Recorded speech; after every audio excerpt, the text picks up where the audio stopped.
अरे भारत देश के हिंदुओं को शर्म कर लो। भारत देश के तथाकथित सनातनियों को शर्म कर लो। तुम लोगों को आज जिस स्थिति में पहुंचा दिया गया है ना, तुम सब के सब लोग क्या करने वाले हो? तुम्हारे सामने तुम्हारी नाक के नीचे जो है ना, गाय के बछड़े के रक्त का प्रयोग जो है वो एक्सेप्ट कर रहे हैं कि हम एक चरण में करते हैं। अब अंतिम उत्पाद में है नहीं है, उसको छोड़ दो अभी आप। क्योंकि अभी आपके आंसू आ जाएंगे ये बात सुनकर, जो मैं भी बताने वाला हूँ, जो प्रोसेस में बताने वाला हूँ, वो जब आपको जानकारी होगी कि पूरी दुनिया में ये जो सीरम निकालने का जो पूरा प्रोसेस है, वो डिफाइंड जो तरीका, वो किस तरह से डिफाइंड है, तो आप लोगों के जितने भी न्यूज चैनल वाले जो है ये रोना मचाया हुआ है ना, जिन्होंने, कि किस तरह से ये गलत खबर है कि इसमें बछड़े का जो ये होता है वो होता है। आप उस प्रोसेस को और फीटल बॉयल सीरम को बनने का प्रोसेस आप जान लो आज। और अगर आप लोगों के पास टाइम नहीं है ना ये वीडियो देखने का, क्योंकि हम लोगों ने इस वीडियो को ना मोनेटाइज किया है, मेरे यूट्यूब चैनल को मैंने मोनेटाइज करने से हटा दिया है। कोई विज्ञापन वगैरह अगर आता है तो मैं उसका कोई पैसा नहीं लेने वाला हूँ, क्योंकि मुझे इन लोगों की कमाई नहीं लेनी। लेकिन मैं आपको एक बात साफ साफ बोल देता हूँ कि तुम लोगों को अगर टाइम नहीं है इस बात को जानने के लिए, तो फिर रोना मत मचाओ, ये मत कहो कि ये सही है ये गलत है। सिर्फ तुम लोगों को 5-5 मिनट की बाइट देकर ये लोग जो है ना, तुम्हारे सामने जो है इसकी एक अच्छी सी तस्वीर जो पेश कर रहे हैं, और तुम्हारे सामने असली तस्वीर मैं पेश करूंगा। क्योंकि समझ जाओ कि ये पूरा जो प्रोसीजर है, ये पूरी पश्चिमी सभ्यता जो है, यूरोपियन जो सभ्यता पूरी है, ये उन लोगों ने डिजाइन किया है, जिसमें इन लोगों को ये लगता है। और कई लोग मुझे मेरे ये वीडियो के कमेंट्स में ये बात लिख रहे हैं, भारत के लोग ये बात लिख रहे हैं कि मानव के शरीर को, मानव को बचाने के लिए कुछ भी करना पड़े वो करना चाहिए हमको। तो ये पूरा का पूरा वसुधैव कुटुंबकम और जो पूरे सर्वे संतु निरामया का जो हमारे भावना थी हमारे देश की, कहाँ चली गई? क्यों तुम्हें लगता है कि ये इन्होंने वैक्सीन वगैरह जो है, हमारे लोग भी चाहते पूर्वज तो शायद बना लेते, उन्होंने क्यों नहीं बनाई?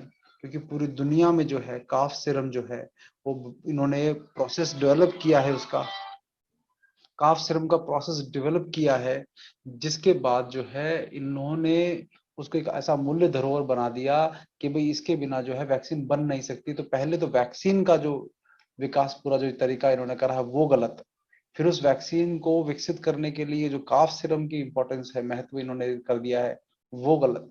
क्योंकि समझ जाओ, राजीव भाई ने भी ये बात बोली थी कि इन लोगों को पुनर्जन्म में विश्वास नहीं है, तो ये अपना जीवन बचाने के लिए किसी को भी मार देंगे, किसी के साथ भी अत्याचार कर देंगे, पूरे संसार के हर जीव को खत्म कर देंगे यदि इनको अपना जीवन बचाना होगा। हमारे यहाँ ये नहीं है, मैं आज आपको बोल रहा हूँ। यदि आपको इस वैक्सीन से अगर मान भी लिया जाए कि अच्छा स्वास्थ्य मिल रहा है, तो मैं कहता हूं कि यदि इसके लिए किसी जीव की हत्या से वो मिल रहा है, तो मैं कहता हूं कि अस्वीकार कर दो उसको। आपके देश में ये भाव नहीं था कि आप अपनी जान बचाने के लिए वो कर दो। क्योंकि ये जो है पहले तो एक चीज खड़ी की गई जिसमें आपको जान का एक खतरा जो है नहीं है, अभी तक सरकार प्रूव नहीं कर पाई। क्योंकि पल पल तो इनके जो है प्रोटोकॉल बदल गए। अभी जो भी ये कह रहे हैं कि वैक्सीन ही आपको बचाएगी, पहले इन्हीं लोगों के द्वारा जो है रेमडेसिविर का, हाइड्रोक्लोरोक्विन का और इन सब का जो है अनिवार्यता की गई, स्टेरॉइड्स की अनिवार्यता की गई। अब ये उसी को जो है प्रोटोकॉल से बाहर निकाल कर कह रहे हैं कि अब इसकी कोई जरूरत नहीं है। तो आप क्या गारंटी है इस चीज की कि आज जिस चीज को ये कह रहे हैं कि यही आपकी जान बचाएगी, कल को वो उससे मुकर नहीं जाएंगे, उससे ये यूटर्न नहीं मार जाएंगे? तो आप लोगों को अपने जीवन में जो है पुण्य जन्म के लिए, अगले जन्म के लिए जिस देश में तैयारी अभी से हो जाती है, उसमें क्यों आप लोग पाप कमा रहे हो? तो आप सुनो जो मैं कहने वाला हूँ, भावना छोड़ के। मैं प्योर साइंस जो पूरा डॉक्यूमेंट है, जो मेरे पीछे बैनर लगा हुआ है, उस बैनर के बेस पे मैं आपको उसका जो पूरा पीडीएफ है मैं आपको समझाऊंगा।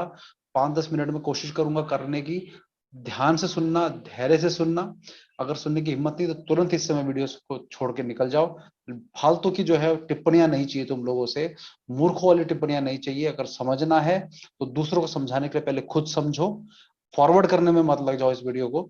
तो मैं जो बताने वाला हूं अब उसको सुन लो ध्यान। देखिए, ये डॉक्यूमेंट है, ये किसी सरकार का डॉक्यूमेंट नहीं है, लेकिन पूरी दुनिया में फीटल बॉइंट सीरम को और स्लॉटर करने की जो गर्भवती का उसका पूरा एक स्टैंडर्ड जो है, पूरा प्रोसेस जो है उसमें बहुत डिटेल में बताया गया है। मैं आपको बताऊंगा, आप लोग अगर इंसान होगे, मानव होगे, तो आप इस पर ध्यान से सुनना। तो इसमें लिखा हुआ है, मैं हिंदी में बताऊंगा इसको, कि दिस आर्टिकल एग्जामिन्स ये दो जो है एनिमल वेलफेयर के टॉपिक्स, इन्होंने एनिमल वेलफेयर तो ये सबसे ऊपर देखिए, fetal bovine bio processing journal, fetal bovine serum और स्लॉटर ऑफ प्रेग्नेंट काउस। तो एनिमल वेलफेयर एंड एथिक्स, तो इसमें एनिमल वेलफेयर और एथिक्स का पूरा ये गाइडलाइंस है, जिसमें फीटल बॉइन सीरम और गर्भवती गायों को काटने के पूरे जो है एथिक्स इसमें लिखे गए हैं।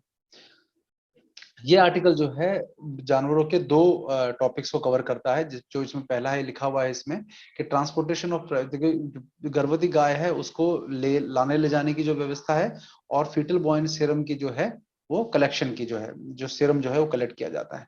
तो आपको मैं बता देता हूँ कि जो ये प्रेग्नेंट गाय है वो उसका कहते हैं कि ये हम लोग इस पे कंट्रोल नहीं कर सकते कि ये अगर प्रेग्नेंट गाय हमारे पास आ जाती है, क्योंकि हम लोगों को नहीं पता होता कत्ल खानों में कि ये जो है ये प्रेग्नेंट है। तो अब जो है जैसे इन्होंने लिखा है कि प्रेगनेंसी और जो गाय की तब पता लगती है जब तक कि वो कट नहीं जाती, और उसके बाद वो उसका यूट्रस जो है, गर्भाशय जो है वो बाहर नहीं आ जाता। तो जो स्लॉटर हाउस है उसके अंदर जहां पर उस भ्रूण का जो है, बच्चे का, बछड़े का जो है रक्त कलेक्ट किया जाता है, वो जो टेक्नीशियन होते हैं वो इसकी डिटेक्शन के लिए रिस्पॉन्सिबल होते हैं। इस भ्रूण को जो बच्चा निकला है अंदर से, उसके अंदर से निकालने का जो ये श्योर करते हैं। तो वो एश्योर क्या करते हैं, देखो क्या लिखा है, making sure that they remain in the uterus until dead. वही कहते हैं कि जब गाय को काटा जाता है तो गाय को ये दो तरीके से इसमें बताया कि गर्दन पे जब कट मारते हैं, मैं आपको ये तस्वीरें दिखाना नहीं चाहता, मैं आपको जो बता रहा हूँ उससे केवल इमेजिन कर लेना। लेकिन अगर कच्चे दिल के हो तो भी सुनने की हिम्मत करो कि तुम जो वैक्सीन जो लगाने जा रहे हो, कोवैक्सीन नाम की, कोविशील्ड में तो हमने पहले से ही बोल दिया था जेनेटिक मॉडिफाइड ऑर्गेनिज्म है, जो अभी तक इन्होंने नहीं बताए। उसमें भी वीरो सेल्स जो हैं वो प्रयोग होते हैं, और वीरो सेल्स के अंदर जो है ये काफ सिरप जो यूज होता होगा, लेकिन उन्होंने अभी कोवैक्सीन का नाम लिया है। तो ये गर्दन से काटा जाता है या इसकी चेस्ट को काटा जाता है, जो गाय की जो होती है। उसके बाद जो टेक्नीशियन होता है, जो वहां का जो सीरम कलेक्टिंग टेक्नीशियन होते हैं, जो सीरम कलेक्शन के लिए स्पेशली जो कंपनीज के द्वारा वहां अपॉइंट किए गए होते हैं, उन्होंने जो है उनको रिस्पॉन्सिबल किसके लिए होते हैं कि डिटेक्शन ऑफ हैंडलिंग फीटसिस, मतलब भ्रूण को हैंडल करने का, और मेकिंग श्योर, अब देखो इंग्लिश में लिखा making sure they are remain inside the uterus until dead, कि वो मेक श्योर करते हैं कि वो यूट्रस के अंदर, यूट्रस अगर मान लो जो पूरा पूरा यूट्रस में वो अंदर बंद होता है, गर्भाशय के, गर्भाशय बाहर आ गया, तो गर्भाशय के अंदर जो है वो जब तक मर ना जाए तब तक उसको निकालना नहीं है, इस चीज को सुनिश्चित करना उनका काम होता है। तो आप समझ जाओ इसका क्या मतलब है, कि उसको मारना होता है। ठीक है, ये वेलफेयर की बात नहीं हो रही इसके अंदर, लेकिन ये यूरोपियन पूरी जो गाइडलाइंस हैं ये उसके हिसाब से, और पूरे दुनिया में मोटे तौर पे यही पूरी गाइडलाइंस जो है वो फॉलो की जाती हैं। इससे अलग थोड़ा बहुत ऊपर नीचे होगा, लेकिन मुख्य रूप से ये फीटल बॉयन सीरम कलेक्ट करने का यही तरीका है। और मैं आपको साफ साफ बता दूं, काफ सीरम और फीटल बॉयन सीरम ये दोनों जो है एक ही चीज है, ये दोनों अलग अलग नहीं है। अंटिल डेड, और उसके बाद अंटिल डेड देखो क्या लिखा है, making sure they remain inside the uterus until dead और आर इमीडिएटली इथेनाइज्ड। इथेनाइज्ड का जो अगर अर्थ आप देखोगे अगर ढूंढ के इसमें गूगल पे, तो अब देखो मैं दिखाता हूँ क्या इसमें आता है। यूथनाइज्ड का मतलब देखिए क्या आता है, यूथनाइज्ड का आता है इच्छा मृत्यु। ठीक है ना, तो अब आपको समझ में आई ये बात, क्या बोल रहे हैं ये, इच्छा मृत्यु जो है, या फिर अब वो बछड़ा जो पैदा नहीं हुआ उसको इच्छा मृत्यु का कैसे कह सकते हैं, लेकिन नहीं, इन्होंने शब्द ढूंढे हुए हैं। तो द हार्वेस्टिंग ऑफ, इसके बाद हार्वेस्टिंग मतलब उस फीटल ब्लड को जब लेते हैं तो ये इसमें लिया जाता है। तो इसके अंदर एक और मैं चीज आपको दिखाता हूँ, जो मतलब बहुत मतलब मैं सोचकर मैं पूरे दिन से पढ़ रहा हूँ और मेरे दिमाग में आ रहा है कि देखो हम लोग किस तरह से इसको एक्सेप्ट कर सकते हैं कि अंतिम प्रोडक्ट में नहीं है, लेकिन आपके किसी काम के लिए तो वो मारा जा रहा है ना। अब देखो सिरम इंडस्ट्री, अब देखिए क्या लिखा है, सिरम इंडस्ट्री, अब देखिए ये लिखा है यहाँ, the Siram industry endorses the animal welfare standards set forth by the World Organization for Animal Health, OIE। मतलब ये एनिमल वेलफेयर की बात कर रहे हैं, लेकिन इनको एंड में लेना क्या है, उसका सिरम, उसको मारना ही है। दिस आर्टिकल कंक्लूड्स दैट, ये आर्टिकल कंक्लूड ये करता है, जो पूरा आर्टिकल है, that there is nothing negative और unethical about collecting blood from a dead fetus. मरे हुए भ्रूण जो बच्चा है, बछड़ा है, उससे ब्लड कलेक्ट करना जो है वो कोई अनएथिकल, गलत या नकारात्मक चीज नहीं है। Rather, it would be unethical not to utilize available fetal tissues obtained from the slaughter of pregnant cattle. वो कहते हैं कि ये तो एक कहते हैं ना कि जो मरी हुई जो गाय है उसके अगर फीटस है उससे अगर हम उसको यूटिलाइज नहीं करेंगे तो वो जो है अनएथिकल हो जाएगा। Especially since FBS fetal bovine serum, जो फीटल मतलब भ्रूण बच्चा, बोवाइन मतलब गाय, सीरम मतलब जो ब्लड का हिस्सा है, used as an ingredient in cell culture media contributes greatly to the advancement of life sciences। मतलब लाइफ साइंस मतलब हमारी लाइफ, लाइफ का मतलब सिर्फ मनुष्य की लाइफ की बात कर रहे हैं। Life sciences industry as well as the replacement and reduction of live animals using in. तो कहते हैं कि इसकी वजह से क्या है, कई लाइव एनिमल्स जो हैं उसके ऊपर टेस्टिंग बच जाती है। तो ये जो है उसको ना मारना पड़े उसके लिए गाय को मारना जो है ये एथिकल बताते हैं। तो देखो आपके इनके देश में गाय ये लोग काटते हैं, तो ये लोग काटते हैं, इनको खाने के लिए चाहिए, इनको कई चीजों के लिए चाहिए। भारत में भी जो है गाय कटती है, सरकार के द्वारा लाइसेंस दिए गए स्लॉटर हाउसेस में गाय कटती हैं। तो उनके लिए जो है ये गाय का मांस एक्सपोर्ट हो रहा है, क्या हो रहा है कुछ नहीं पता। लेकिन आपके लिए वो गाय का सिरम जो है वो यूज जो हो रहा है वो आपको उसकी आवश्यकता नहीं है, बशर्ते ये वैक्सीन की इंडस्ट्री यदि खत्म हो जाए। तो आप समझो ये इंडस्ट्री को बचाने के लिए ये जो सिरम सिरम की इंडस्ट्री खड़ी हुई है। ठीक है, अब आपको और दिखाता हूं मैं इनकी इनकी इनकी देखिए। Introduction: with some research and animal welfare circles there is a misconception कि फीटल बॉइन सीरम जो है वो कैसे कलेक्ट किया जाता है। तो उन्होंने कहा, तो वन ऑफ द एरोनस बिलीफ, कहते हैं गलत एक विश्वास है लोगों में कि फीटल ब्लड जो है वो लाइव फीटसिस से मतलब जिंदा फीटसिस से जो है वो किया जाता है। अब देखो ये शब्द क्या यूज कर रहे हैं कि जिंदा नहीं होता, वो तो मरा होता है, लेकिन उसको मरता कैसे है उसका मैं आपको भी दिखाता हूँ। अब ये देखिए ये जो है ना, does the fetus feel pain. तो world organisation of animal health जो है ये कहता है कि साइंटिफिक एविडेंस दिखाते हैं। तो देखो मैं आपको जो कहने वाला हूं कि ये लोग क्या मानते हैं, ये लोग मानते हैं कि जब तक उसकी धड़कन जो है सुनाई ना दे भ्रूण की, ये मानव के केस में भी जो अबॉर्शन के लिए बताते हैं कि इनके अनुसार जो है वो 3 से 4 महीने के लगभग में जो है उसके अंदर प्राण आते हैं, जब उसकी धड़कन सुनाई इनको देने लग जाती है। वो धड़कन होती ही नहीं होती वो नहीं, इनको सुनाई जब देगी, जिनको लगेगा धड़कन आ गई है तभी उसमें लाइफ आती है, उससे पहले लाइफ होती ही नहीं है। तो ये यही लोग मानते हैं, तो वही चीजें यहाँ भी अप्लाई करते हैं। तो हमारे देश में ऐसा नहीं है, हमारे देश में तो पहले दिन से जो है प्राण जब पड़ जाते हैं भ्रूण के अंदर तो वो हम सभी जीवों के लिए मानते हैं, केवल मनुष्य के लिए नहीं, सभी जीवों के लिए। तो ये इसमें, लेकिन इनको तो क्या कहते हैं, उन्होंने कहा साइंटिफिक एविडेंस। अभी साइंस जो है ये हर चीज को साइंटिफिक एविडेंस दे दिया तो उनको लगता है क्वेश्चन करना ही नहीं चाहिए, कुछ गलत नहीं है। साइंस कौन सा है, साइंस वो है जो इन्होंने बनाया, लेकिन उस साइंस को भी तराजू पर तोलने वाली कोई मापदंड नहीं है। तो ये क्या कहते हैं, साइंटिफिक एविडेंस शो करते हैं कि the fetus does not suffer when a cow is slaughtered. वही कहते हैं कि बछड़ा जो फीटस भ्रूण है ये सफर नहीं करता जब गाय उसकी मां को काटा जा रहा है। आप कितनी झूठ स्टेटमेंट है ना ये, आप सोच सकते हो, मैं बताता जाऊंगा आप सुनते जाइए। ये कहते हैं कि फीटस बछड़ा जो भ्रूण है वो सफर नहीं करता, वो किसी प्रकार के दर्द से नहीं गुजरता जब वो गाय को काटा जाता है, जब तक as long as fetus remains inside the uterus for 15-20 minutes.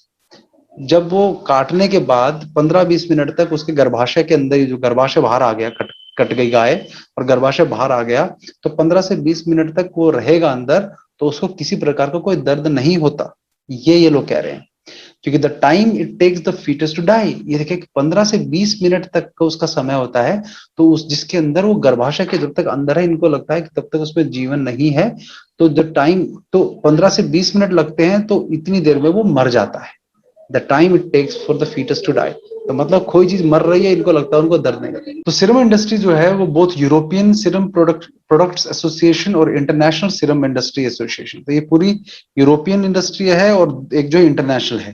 तो इस इंटरनेशनल के थ्रू ही हमारे भारत में भी आता है, और इसके यहाँ पर भी जो है सेंटर जरूर होंगे। Endorses the OIE animal welfare standards, ये एंडोस कर रहे हैं इन एनिमल वेलफेयर स्टैंडर्ड्स को, एंड साइंटिफिक एविडेंस जो है सपोर्ट कर रहे हैं इन स्टैंडर्ड्स के लिए। तो बस ये इन्होंने पूरा हो गया। अब देखो ये इन्होंने लिखा कि जो उस बछड़े को दर्द होता नहीं होता उस भ्रूण को। In practice when a fetus is detected at the slaughter, तो जब प्रैक्टिस में क्या होता है कि जब उनको लगता है कि ये गाय जो है, कटते समय उनको एकदम से लगता है कि भाई ये इसके अंदर तो बच्चा है, बछड़ा है, तो द इंटैक्ट यूट्रस, मतलब यूट्रस जो पूरा पूरा कट के बाहर, गाय कटी और बाहर आ गया, इंटैक्ट जो पूरा यूट्रस है, वो जिसके अंदर अभी बछड़ा है, भ्रूण है, वो उस लाश से हटा दिया जाता है, is removed, the fetus inside is removed from the carcass and taken to a separate room, एक दूसरे रूम में वो पूरा यूट्रस लेके जाया जाता है, गर्भाशय को लेके जाया जाता है, जहां पर ये बहुत ध्यान रखा जाता है कि जो फीटस है, जो बछड़ा है, उसको बाहर की हवा से वो एक्सपोज ना हो जाए। बहुत सारे लोगों ने ये भी प्रश्न किया कि भाई ऐसे काटने काटने की क्या जरूरत है, बिना काटे भी निकाल लेंगे तो हो जाएगा। तो आप समझो, अभी उसका उसका कारण पता लगेगा आपको।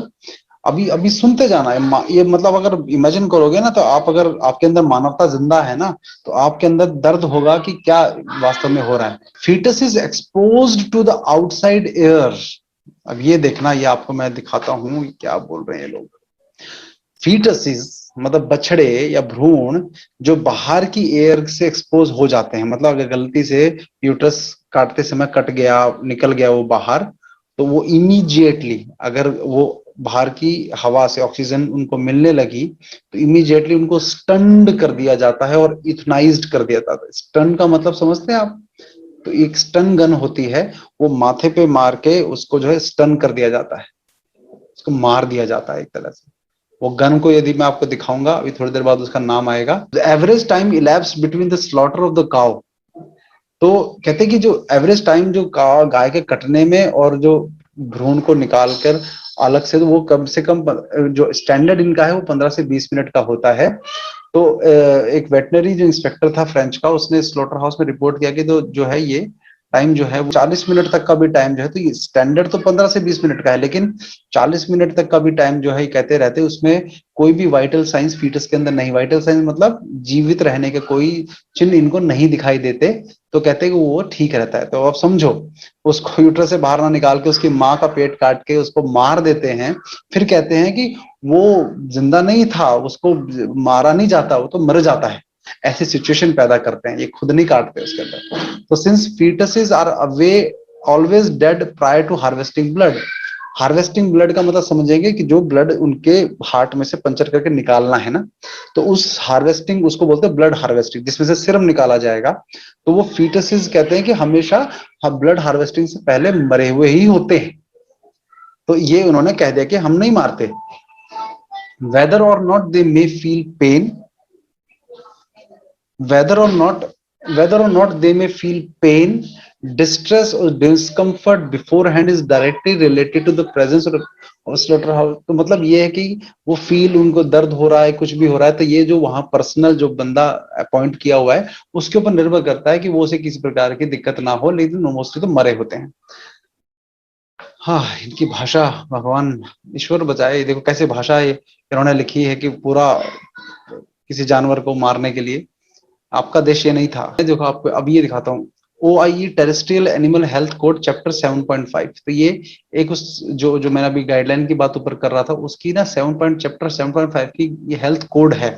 तो article 7.5.5 management of fetuses during slaughter of pregnant animal, ये बहुत इंपॉर्टेंट एक आर्टिकल है, इसको जरूर आप ध्यान लगा के सुनना। देखो ये बहुत मार्मिक भी है, बहुत ज्यादा। तो इन ऑल केसेस लिखा हुआ है कि ये in all cases the welfare of the fetus and dams during slaughter should be safeguarded. मतलब ये काट रहे हैं उसको, लेकिन उसमें वेलफेयर की बात कर रहे हैं। तो कितना इनका ये मतलब कानूनी रूप से जो है अपनी भाषा को हमेशा ये रखते हैं कि पूरे वेलफेयर की बात कर रहे हैं और बात उसको काटने की हो रही है। तो fetuses should not be remove, अब देखो ये आ गया असली। Fetuses should not be remove from the uterus sooner than 5 minutes after the maternal neck और चेस्ट कट। मतलब कहते हैं कि उस बछड़े को, भ्रूण को यूट्रस से बाहर नहीं निकालना चाहिए, 5 मिनट से पहले नहीं निकाला जाना चाहिए, उसकी माँ के गर्दन या छाती को कटने के बाद, to ensure absence of consciousness. तो उसको चेतना ना आ पाए, जीवन उसके अंदर ना आ पाए, उसकी अनुपस्थिति को कंफर्म करने के लिए उसको जो है 5 मिनट से पहले जो है वो नहीं निकालना है उसके अंदर से। ये इसमें fetal heartbeat will ensure, fetal heartbeat will usually still be present। तो कहते हैं फीटल उसकी हार्ट बीट होगी अभी भी, और कुछ मूवमेंट भी होगी उसकी इस स्टेज पे, but these are only a cause of concern if the expose fetus successfully breathe air. ये तभी कंसर्न होगा, मतलब ये उसकी मूवमेंट होगी या उसके अंदर हार्ट बीट तभी आएगी जब वो सक्सेसफुली, वो जो भ्रूण है, अगर वो फीटस जो है सक्सेसफुली हवा में सांस सांस ले लेता है, तभी ये चिंता का विषय है। अगर आपने उसको जो है कॉन्शियस नहीं आने दिया, उसकी चेतना नहीं आने दी, तो फिर ये चीजें प्रॉब्लम नहीं है। तो मतलब वो कह रहे हैं कि इसको हवा नहीं आनी चाहिए। A live mature fetus is removed from the uterus. Live मतलब जिंदा, मैच्योर फीटस जो है यूट्रस से निकाला जाएगा। It should be prevented from inflating it's lungs. ऐसे करके अगर सांस ले रहा है और उसके फेफड़े फूल रहे हैं और हवा ले रहा है, तो उसको उससे बचाना चाहिए कि वो हवा सांस ना ले पाए, उसका दम घुट जाए। इसकी एश्योर करना चाहिए। तो क्या लिखा है यहाँ पर, फ्रॉम इन्फ्लेटिंग इट्स लंग्स, मतलब अपने फेफड़े फुलाने से उसको जो है रोकवाना चाहिए और हवा लेने से, सांस लेने से रोकना चाहिए। उदाहरण के तौर पे by clamping the trachea. Trachea मतलब जो सांस की नली होती है यहाँ पर, जिसपे कोई जानवर जब हमला करता है तो इसी को दबाता है ना, शेर। तो by clamping the trachea, clamp मतलब क्लैंप जैसे कोई चिमटी सी होती है ना, जिससे गला अगर दब जाए तो आप जैसे ऐसे कोई दबा दे, तो क्लैंपिंग द ट्रैकिया, तो उसकी गर्दन को सांस की नली को दबाकर उसको सांस लेने से जो है वो रोका जाए। तो ये जो है ये इसका प्रोसेस का हिस्सा है। तो आप विभत्स है ये, बिल्कुल आप सुनते जाइए और आगे। When uterine, placental or fetal tissue including fetal breath are not collected as a part of post slaughter processing of pregnant animal, मतलब अगर फीटल टिश्यूज या प्लेसेंटा वगैरह कुछ अगर नहीं कवर करना है, कलेक्ट करना है, या फीटल ब्लड अगर कलेक्ट नहीं करना है, मान लीजिए उनको लगता है कि बीमार है या गलत है कुछ ऐसा, तो प्रोसेसिंग, पोस्ट स्लॉटर प्रोसेसिंग, तो स्लॉटर के बाद प्रेग्नेंट एनिमल को कैसे प्रोसेस करना है उसके लिए क्या है कि फीटस जो है वो अनओपन, बिना खुले हुए गर्भाशय के अंदर ही छोड़ देने चाहिए जब तक कि वो मर ना जाए, ये लिखा है।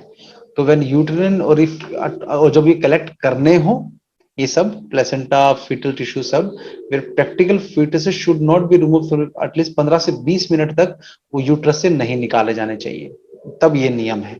अगर वो कलेक्ट करने हैं, नहीं करने, तो ये है कि अंदर रहने दो, मर जाने दो। और जो फीटस जब अगर अगर कलेक्ट करना है तो 15 से 20 मिनट तक उसके अंदर रहने दो, सांस ना आ पाए।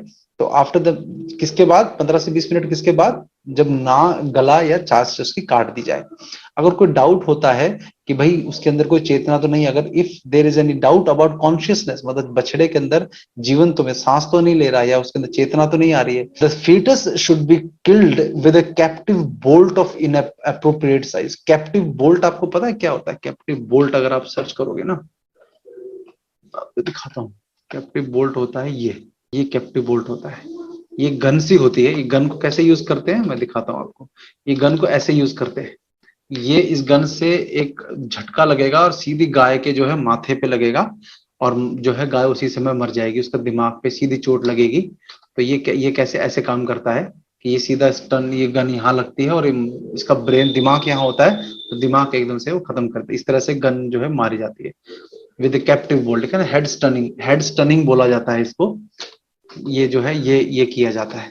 तो आप समझ जाओ क्या लिखा है ये इसमें, कि अगर फीटस जो है, अगर वो कुछ आपको डाउट होता है कि ये जिंदा लग रहा है, तो उसको तुरंत जो है किससे मार, कैप्टिव बोल्ट, इसी गन से जो है, ये बताया, जो एक झटका मारती है दिमाग पे और दिमाग खत्म कर देती है अप्रोप्रिएट, उचित साइज के उसका, और या ब्लो टू हेड, या सर पे कोई ऐसे suitable, blow to the head with suitable blunt instrument, या सर पे कोई ऐसा ऐसा कुछ मार कर जो है उसको जो है उसको मार देना चाहिए।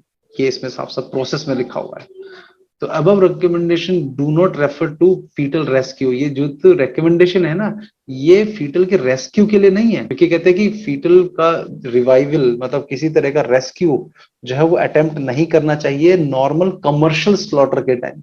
मतलब जो इन्होंने बेचने के लिए उसको काट रहे हैं, उसके मांस को बेचने के लिए, तो कमर्शियल स्लॉटरिंग जो है उसके समय जो है उसको रिवाइवल के लिए या उसकी बचाने का अटेम्प्ट नहीं करनी चाहिए, एज इट में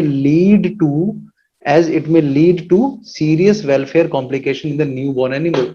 कि अगर वो उसको बचाने की कोशिश की, कल को जो उसका ऑक्सीजन की शॉर्टेज हमने करी है 15 से 20 मिनट बाद जो है तक उसको रखा, ऑक्सीजन की सप्लाई नहीं मिलने दी उसको, गला घोट के या जैसे भी मारने की कोशिश करी गई, तो उसकी वजह से वो जो है अब कई कॉम्प्लिकेशन आ जाएंगे। फिर उसका जो, अगर वो जिंदा बच गया तो उसकी देखभाल कौन करेगा, विकलांग होगा या बीमार होगा तो कोई नहीं करेगा। ये कहते हैं डायग्नोस्टिक टेस्ट वगैरह सब जगह जो है एफपीएस जो है बहुत रिमार्केबल रहा है, ये सब रहा है। तो ये देखो सब जानवरों के दम पे जो है इन्होंने जो है जानवरों को मारने के दम पे जो है ये किया है इन्होंने। The global demand for FBS has increase, की ग्लोबल डिमांड बढ़ी है, तो ऑल्टरनेटिव बेटर मीडिया ऑल्टरनेटिव नहीं है इसके अंदर।